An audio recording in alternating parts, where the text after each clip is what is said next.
দুইটা দুইটা ভয়ঙ্কর পাপের কথা বলে দেই। এই দুইটা পাপে যারা আসক্ত হয়ে আছে তারা তওবা করে ফিরে আসলে পরেও সারা জীবন তাদেরকে এটা সাফার করতে হবে। কথা বুঝতে পারছেন না? তওবা করে ফিরে এসেছেন মনে করেন, তারপরেও আপনাকে সারা জীবন এই পাপের ফলটা ভোগ করতে হবে। এক, মাদকদ্রব্য দীর্ঘদিন সেবন করেছেন, তওবা করেছেন, ফিরে এসেছেন, আল্লাহ হয়তো মাফ করে দিয়েছেন, আল্লাহ পাক মাফ করে দিয়েছেন, বাট আপনি আপনার দেহের যে ক্ষতিটা করে ফেলেছেন এটা পোষাতে পারবেন না। এক নাম্বার। দুই, তখন আপনি যদি বিয়ে করেন আপনি স্ত্রীকে সন্তুষ্ট করতে পারবেন না। হ্যাঁ।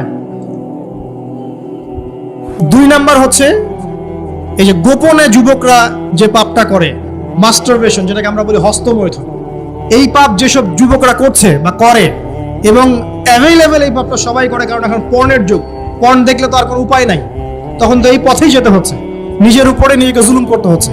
যারা হস্তমৈথুন অভ্যস্ত হয়ে গেছে এরা যদি তওবা করে ফিরেও আসে, শরীরের যে ক্ষতিটা হয়েছে এটা পূরণ হবে না। দেখেন, আমার মতো বয়সে, আমার চেয়ে প্রায় 10 বছর বয়স আগেই তারেক বিন জিয়াদ স্পেন জয় করেছিল। আমার যে বয়স এখন চলছে 30 পার হয়ে গেছে, এর চেয়ে আরো প্রায় 10 বছর আগে মুহাম্মদ বিন কাসিম এই সিন্ধু জয় করেছিল। এখন যে ইসলাম আপনি ভোগ করছেন এটা তাদের ফল, তাদের এই জিহাদের ফল। তো এখন আমাদের এই যে 20 বছর 30 বছরের যুব সমাজের দিকে তাকায় দেখেন, একবার তাকায় দেখেন, চেহারাগুলো একটু দেখেন, চেহারা দেখেন, এক একটা চেহারা দেখেন, চেহারায় নূর নাই, নষ্ট হয়ে গেছে, নামাজ নাই, চোখগুলো বসে যাচ্ছে, কারণ সারা রাত জেগে থাকছে, ওই যে টিকটক টিকটক টিকটক সারা রাত। হ্যাঁ, সারা রাত ফোনে, সারা রাত গল্পগুজব। রাত্রেবেলা দেখবেন, রাত্রেবেলা শহর যেন জীবিত হচ্ছে, রাত্রেবেলা ক্যারাম খেলে, রাত্রে লুডু খেলে, রাত্রে এটা করে, রাত্রে সে, সারাদিন ঘুম, সারাটা দিন ঘুম। আপনি কি জানেন সারা রাত কে জেগে থাকে, সারাদিন কে, সারা রাত কে ঘুমায় আর সারা দিন কে জেগে থাকে?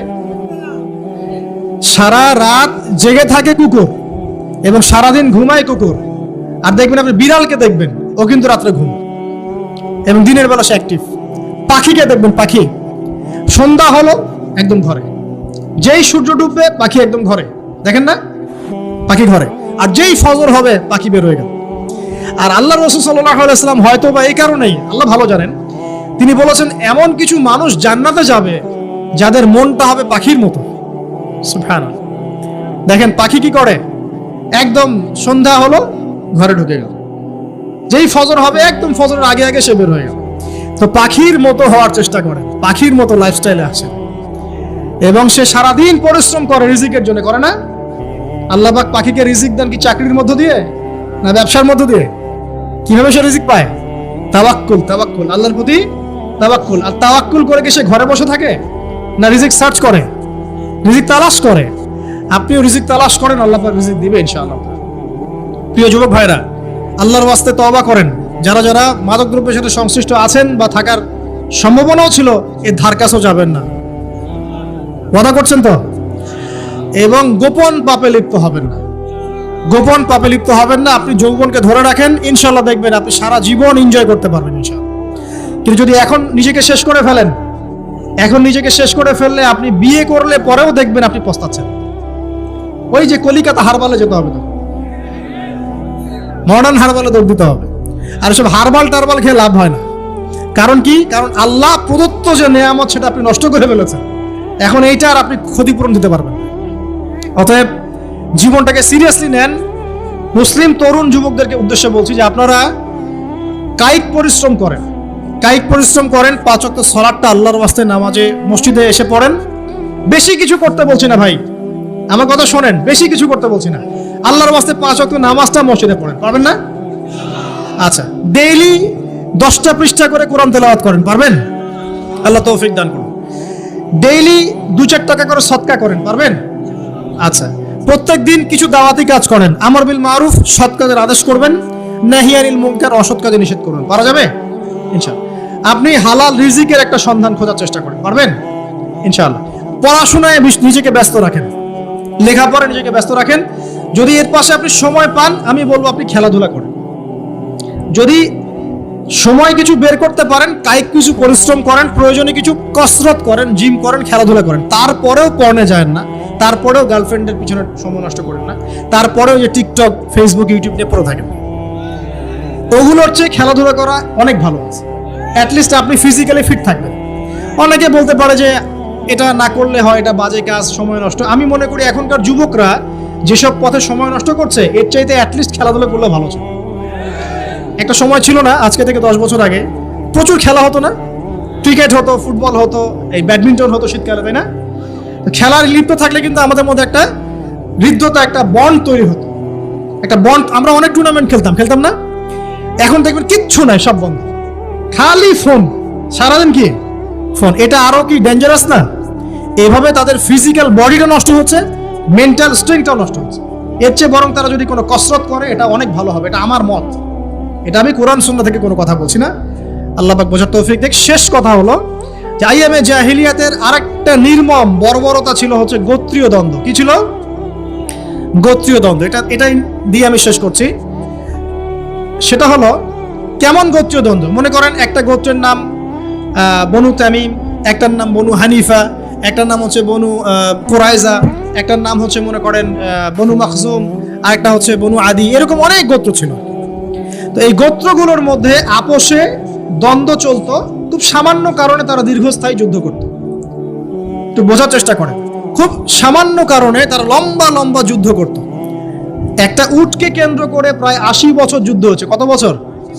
80 বছর। এখন আপনাকে বলি, এই যে জাহেলিয়াতের এই যে গোত্রীয় হানাহানি, মারামারি, কাটাকাটি, এটা কি এখন সারা বিশ্বে ছড়িয়ে পড়েছে কি পড়ে নাই? আল্লাহ নূর দিয়ে দেখেন, পড়েছে কি পড়ে নাই? দেশে দেশে হানাহানি বেড়েছে না কমেছে?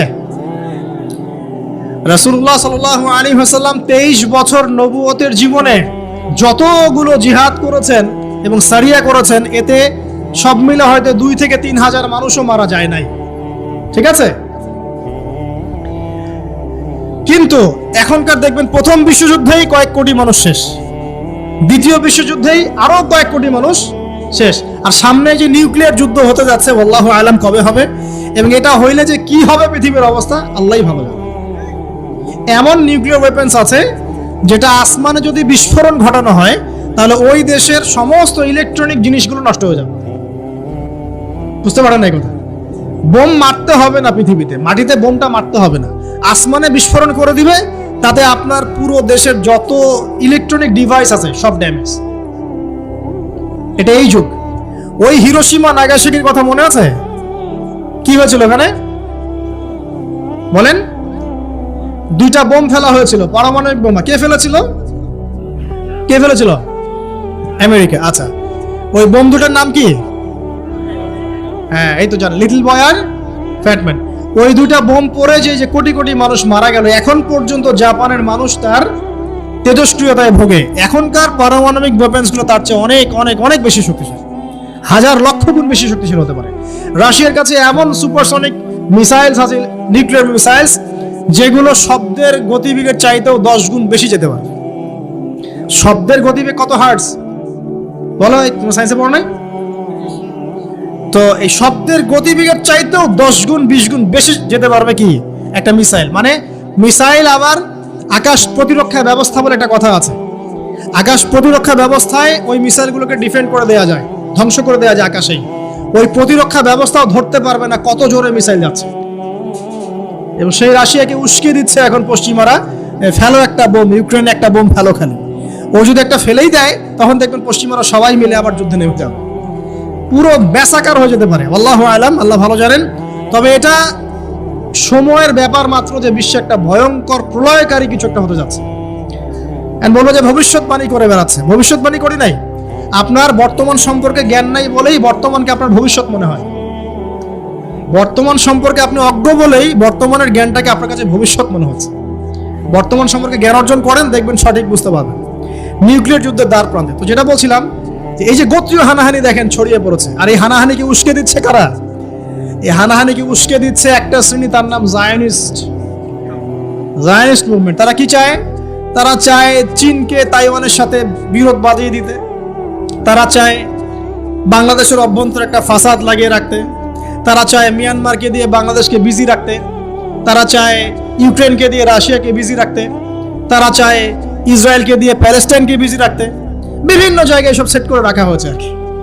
এবং তার উদ্দেশ্য হচ্ছে পৃথিবী থেকে মানব জাতি কমিয়ে ফেলা, এবং আস্তে আস্তে যেন ওদের যে agenda they want to rule the world, তারা সারা ওয়ার্ল্ডটাকে রুল করতে চায় এবং ইসলামকে পুরো মুছে ফেলতে চায়। এবং ইসলাম শুধু না, ধর্মতাত্ত্বিক যে কোনো কনসেপ্ট আসলেই ওটাকে মুছে ফেলতে চায়। যে কোনো ধর্মকেই তারা সহ্য করতে পারছে না। তো এই উদ্দেশ্য বাস্তবায়নের জন্য তারা এই কাজগুলো করে বেড়াচ্ছে। আইয়ামে জাহিলিয়াতের সেই যে সুন্নাত, ওই যে জাহিলিয়াত এখন সারা বিশ্বে এভাবে ছড়িয়ে পড়ছে। অতএব আপনার চোখ কান খোলা রাখতে হবে। ভয়ঙ্কর অবস্থা সামনে, দেখেন না, গভর্নমেন্ট বলছে এখন সামনে ভয়ঙ্কর খাদ্য সংকট দেখা দিবে, কৃষিজ দিকে ফোকাস করতে বলছে এবং নিজেদের খাদ্য উৎপন্ন করার দিকে মনোযোগী হতে বলছে। এই কথাগুলো 5 বছর থেকে বলি নাই, তখন তো খারেজি হয়ে গেছিলাম। এখন এই কথাগুলো খোদ আমাদের দেশের প্রাইম মিনিস্টারও বলছেন, আলহামদুলিল্লাহ, তাকেও সেই বুঝ আল্লাহ পাক দান করেছেন। তো এই যে কথাগুলো, এগুলো কোনো অনেক গল্প কাহিনী নয়। যারা ওয়ার্ল্ড অ্যাফেয়ার্স বোঝেন তারা জানেন যে বিশ্ব এখন একটা ভয়ঙ্কর একটা অবস্থার সম্মুখীন হয়েছে। এটা আপনারা বুঝতে হয়তো দেরি করে ফেলছেন। আল্লাহ পাক আপনাদেরকে বোঝার তৌফিক দান করুন, আমিন। শেষ কথা বলি, ওই দ্বন্দ্বটা কিন্তু দেশ থেকে দেশ ছড়িয়েছে, যেমন ঠিক একইভাবে ধর্মের মধ্যেও ছড়িয়েছে। ধর্মের মধ্যেও আমরা কিন্তু বহু দলে ভাগ হয়ে গেছি। এমনকি মুসলিমদের মধ্যেও আমরা শততা বিভক্ত বিভিন্ন দলে, আছে না? এক দল আরেক দলের লোকদেরকে সহ্য করতে পারে না, আরেক দল আরেক দলের ইমামকে সহ্য করতে পারে না, হ্যাঁ, এক সংগঠন আরেক সংগঠনকে সহ্য করতে পারে না। এই যে গোত্রীয় হানাহানির সুন্নত, ওই আয়ামে জাহিলিয়াতের সুন্নত, এটা এখন মুসলিমদের মধ্যেও ঢুকে পড়েছে। তো প্রিয় ভাইরা, দেখুন, আমি এক কথায় বোঝাতে চাইলাম যে জাহিলি যুগ আপনি যেটাকে বলছেন, আয়ামে জাহিলিয়াত যেটাকে বলছেন, যে কারণে বলছেন, ওই কারণগুলো প্রত্যেকটা কারণ এখনকার বিশ্বে মজুদ আছে। শুধুমাত্র স্বল্প পরিসরে না, এখন বড় পরিসরে মজুদ আছে। অতএব আপনাকে যদি আইয়ামে জাহেলিয়াতুল আকবার বলে কোনো বিশ্বকে রিকগনাইজ করতে হয়, তাহলে এখনকার বিশ্বকে করতে হবে। অতএব এই ওয়ার্ল্ড অ্যাফেয়ার্সটাকে বোঝেন, জাহিলিয়াতটাকে বোঝেন। এই জাহিলিয়াত থেকে উত্তরণের জন্য সমাধান কে দিয়েছিল বলেন? ইসলাম কি সমাধান দেয়নি? ইসলাম সমাধান দিয়েছে, কোরআন সমাধান দিয়েছে। রাসূলুল্লাহ সাল্লাল্লাহু আলাইহি ওয়াসাল্লাম 23 বছরের মধ্যেই সমস্ত জাহিলিয়াতকে দূর করে দিয়েছেন, দেন নাই? বলেন, 23 বছর পর কি মক্কায় শিরক ছিল? বলেন, 23 বছর পর কি মক্কায় সুদ ছিল? 23 বছর পর কি মক্কায় জেনা, এই যে আপনার ব্যভিচার, এই যে আপনার মাদক, এই যে গোত্রীয় হানাহানি, নারীর অবমাননা, এগুলো ছিল? তাহলে একজন মহামানব, তিনি 23 বছরের মধ্যেই পুরো সমাজটাকে সংস্কার করে ফেললেন না? সেই রাসূল সাল্লাল্লাহু আলাইহি ওয়াসাল্লামের সুন্নাত কি মরে গেছে? সেই আল্লাহ কি মরে গেছেন? নাউজুবিল্লাহ। সেই আল্লাহ পাকের নাজিলকৃত কোরআন এবং হাদিস কি মরে গেছে? তাহলে সেই আল্লাহ যদি জীবিত থাকেন, সেই রাসূলের আদর্শ যদি জীবিত থাকে এবং সেই কোরআন যদি এখনো মুসলিমদের হাতে থাকে, তাহলে এখনকার বিশ্বের জাহিলিয়াত আমরা ফেস করতে পারবো না। ইবাদত মানে শুধুমাত্র নামাজ, রোজা, হজ, যাকাত নয়, বরং আমার জীবনের প্রতিটা সেক্টরই ইবাদত বলে কাউন্ট হবে যদি আমি সেই কাজটাকে নবীর সুন্নাত অনুযায়ী করতে পারি। আমার কথা কি বুঝতে পারছেন? এই হলো ব্যাখ্যা, ওয়ামা খালাকতুল জিন্না ওয়াল ইনসা ইল্লা লিয়াবুদুন। আমি জিন আর মানুষকে শুধু আমার ইবাদত করার জন্যই সৃষ্টি করেছি। আপনার ইস্তেনজা করাটা ইবাদত। সুবহানাল্লাহ। আমার ইস্তেনজা করা কার প্রয়োজন? আমার না ইসলামের, না আল্লাহ পাকের? নাউজুবিল্লাহ। ইস্তেনজা কার জন্য করি? আমার প্রয়োজন। আমাকে এখন ইস্তেনজা করতে হবে, কষ্ট দিচ্ছে আমাকে। খাবার খাবেন, কার জন্য খাচ্ছেন? আমার জন্য নয় কি? আমার জন্য। আপনি ব্যবসা করছেন, কার জন্য? আমার জন্য, আমার স্ত্রী সন্তান, আমার পরিবারের জন্য। আপনি সমাজ চালাচ্ছেন কার জন্য? আপনার জনগণের জন্য। এখানে স্বার্থ কার? মানুষের না আল্লাহ? আমার স্বার্থ, আমার স্বার্থে আমি এই সব কাজগুলো করব, নবীর সুন্নাহ অনুযায়ী করব, তাহলে দুনিয়াবি কাজগুলোতেও আল্লাহ পাক নেকি দিয়ে দিবেন ইনশাআল্লাহ। কেমন দুনিয়াবি কাজ? স্ত্রী সহবাস করা, স্ত্রীর সাথে ভালোবাসা, প্রণয় বিনিময় করা। আপনি স্ত্রীর দিকে তাকিয়েছেন, নেকি হয়েছে। স্ত্রীর হাতটা ধরেছেন, নেকি হয়েছে। স্ত্রীকে আদর করেছেন, নেকি হয়েছে। তার মুখের মধ্যে ভাত তুলে দিয়েছেন, নেকি হয়েছে। আপনার ছেলেকে আদর করে কোলে নিয়েছেন, নেকি হয়েছে। মা ছেলেকে দুধ পান করাচ্ছে, নেকি হচ্ছে। আপনি ভাইকে 5টা টাকা দিয়ে সহযোগিতা করলেন, নেকি হচ্ছে। একজন এসে বসতে পারছে না, জায়গা ছেড়ে দিলেন, নেকি হচ্ছে। ইভেন রাস্তায় হাঁটছেন, এক মুসলিম ভাইয়ের সাথে সাক্ষাৎ হলো, সালাম দিলেন, মুচকি হাসি দিলেন, নেকি হয়ে গেল।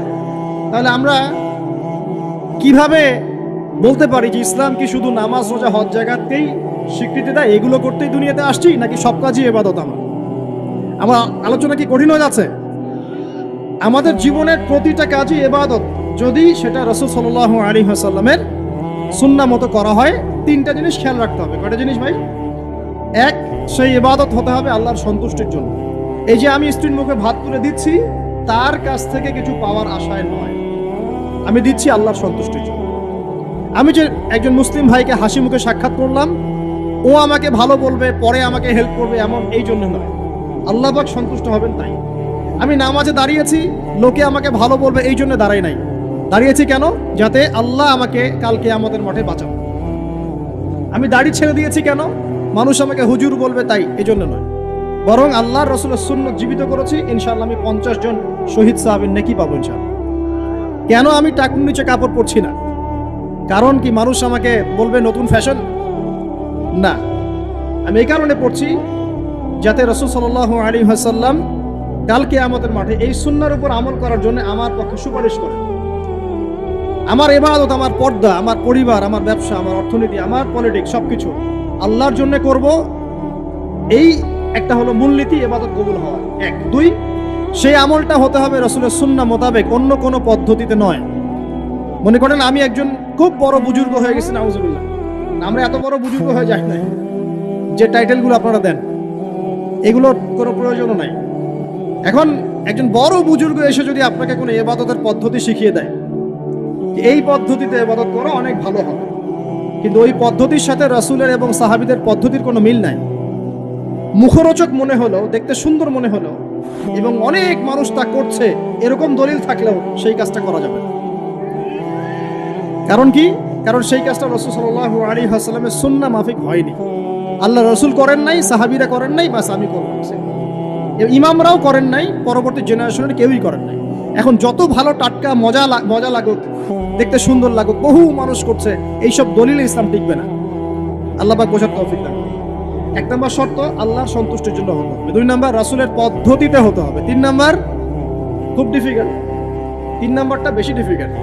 প্রথম দুইটা পার হয়ে গেলেও তিন নম্বরে গিয়ে আমরা আটকে যাচ্ছি আর কি।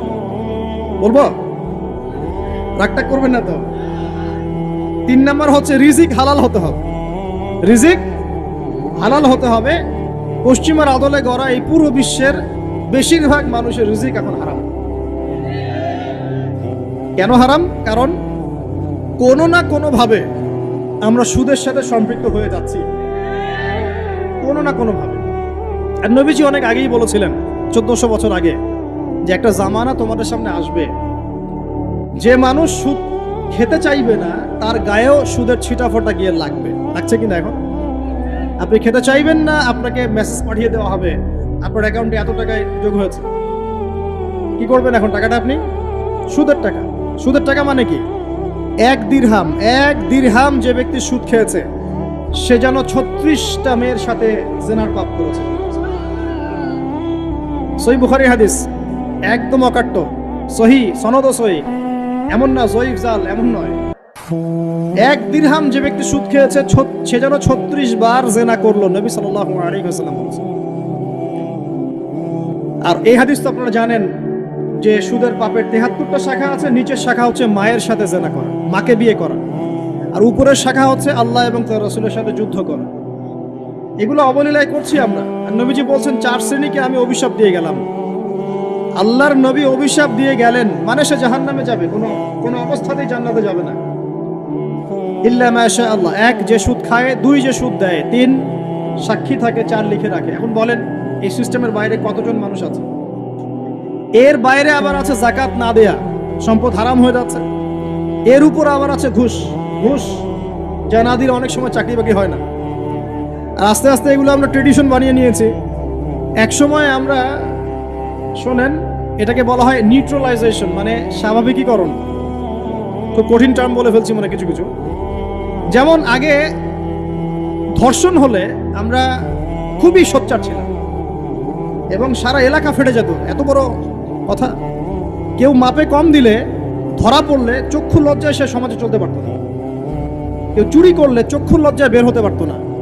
আস্তে আস্তে আস্তে আস্তে আস্তে আস্তে এই যে মাপে কম দেয়া বলেন, সুদ বলেন, জেনা বলেন, আস্তে আস্তে পাপগুলোকে আমরা নিউট্রালাইজেশন করে ফেলেছি, নিউট্রালাইজ হয়ে গেছে। হ্যাঁ, দর্শন ডেইলি 4-5টা হয়, সুদ সবাই খায়, আমিও খাই, যে না তো সবাই করে, বয়ফ্রেন্ড গার্লফ্রেন্ড ফ্রি মিক্সিং আছে, আমি করলে সমস্যা কি? ওর তো 4টা, আমার তো মাত্র একটা। ওর চেয়ে আমি ভালো। ওর 5টা বয়ফ্রেন্ড, আমার তো একটা। ওর 4টা গার্লফ্রেন্ড, আমার তো একটা। আমি তো ভালো। আমার ছেলে খুব ভালো, শুধু মাঝে মাঝে একটু ড্রিঙ্কস করে, ব্যাপারটা এরকম আর কি। তো এই যে পাপকে নিউট্রালাইজেশন করা হচ্ছে আস্তে আস্তে, স্বাভাবিকীকরণ। এই ফ্লোতে আমরা মোটামুটি সবাই পড়ে গিয়ে এখন রিজিক হারাম হয়ে যাচ্ছে। ঘুষ দিতে হয়, না চাকরি হবে না। আবার দেখেন, জাকাত না দেওয়ার মধ্য দিয়ে রিজিক হারাম করে ফেলছি, সুদ খাওয়ার মধ্য দিয়ে করছি, ঘুষ নেওয়ার মধ্য দিয়ে করছি, কোনো কোনো ক্ষেত্রে করাপশন, অন্যের সম্পদ আত্মসাতের মধ্য দিয়ে করছি। এর বাইরে যারা ব্যবসা করছি, আমরা যে দুধে দেওয়া তুলসী পাতা এমনও নয়, কোনো কোনো সময় মাপে কম দিচ্ছি। এই যে টাটকা জিনিস বলে ভেজাল খাওয়াচ্ছি, 3 দিনের বাসি তেল দিয়ে ইফতার রান্না করে খাওয়াই দিবে, বলবে একদম টাটকা জিনিস। রমজান মাস আসছে সামনে না, কত যে মানুষ বের হবে যারা তারাবির নামাজ পড়বে একদম 20 রাকাত, ওখানে রাকাত নিয়ে ঝগড়া হবে। ঠিক ওরাই যখন দেখবেন বিকালে দুপুরে ইফতার বিক্রি করবে, বিভিন্ন পণ্য বিক্রি করবে, দেখবেন যে দুনিয়ার বাসি পচা আপনাকে খাওয়াই দিবে। এই শ্রেণীর মানুষের ধারণা যে লা ইলাহা ইল্লাল্লাহ শুধু মসজিদে আছে, বাজারে নাই। এদের ধারণা লা ইলাহা ইল্লাল্লাহ মুহাম্মাদুর রাসূলুল্লাহ এটা মসজিদে আছে, বাজারে, সমাজে, অন্য জায়গায় নাই। এটা তাদের ধারণা। তাদের এই ধারণা অচিরেই ভাঙবে যখন মৃত্যুর দূত চলে আসবে, তখন বুঝবে লা ইলাহা ইল্লাল্লাহ একটা সার্বজনীন কালিমা, যেটা জীবনের সব ক্ষেত্রেই চলতে হবে। আল্লাহ পাক আমাদেরকে বোঝার তৌফিক দান। ব্যবসা করছি আলহামদুলিল্লাহ, অ্যাটলিস্ট সুদ খাচ্ছি না। তবে এতটুকু মনে রাখবেন, ব্যবসায়ীদের অসততার কারণে, আমানতের খেয়ানতের কারণে একটা আযাব আসে। হাদিসের মধ্যে আসছে একটা আযাব আসে। নবীজি বলেছেন, যখন একটা জাতির ব্যবসায়ীরা মাপে কম দেওয়া শুরু করে, মিথ্যা কসম করে পণ্য বিক্রি করা শুরু করে এবং আমানতের খেয়ানত করে, তখন ওই জাতির উপর দুর্ভিক্ষ চাপিয়ে দেওয়া হয়। কি চাপিয়ে দেওয়া হয়? দুর্ভিক্ষ চাপিয়ে দেওয়া হয়। মনে করছেন যে হয়তো দুর্ভিক্ষ নাই, পুরো ওয়ার্ল্ড ওয়াইড একটা নীরব দুর্ভিক্ষ চলছে এখন আস্তে আস্তে। সকালে একটু আগে বলেছিলাম না, গরিব মানুষ আলু ভর্তা, ডাল আর ডিম ভাজা দিয়ে ভাত খেতে লাগে। এখন তারা বলে আমরা ডিমই দেখতে পারি না চোখে। ডিমও খাওয়ার এখন সামর্থ্য হচ্ছে না অনেকেরই। আপনি শোনেন, আমি একটা জব করতাম, মনে করেন স্যালারি পেতাম 5,000 টাকা, এখন পাচ্ছি 10,000 টাকা। কিন্তু 10,000 টাকা স্যালারি পাওয়ার পরেও আগে 5,000 টাকা দিয়ে আমি সংসার চালাতে পারতাম, এখন 10,000 টাকা দিয়ে পাচ্ছি না।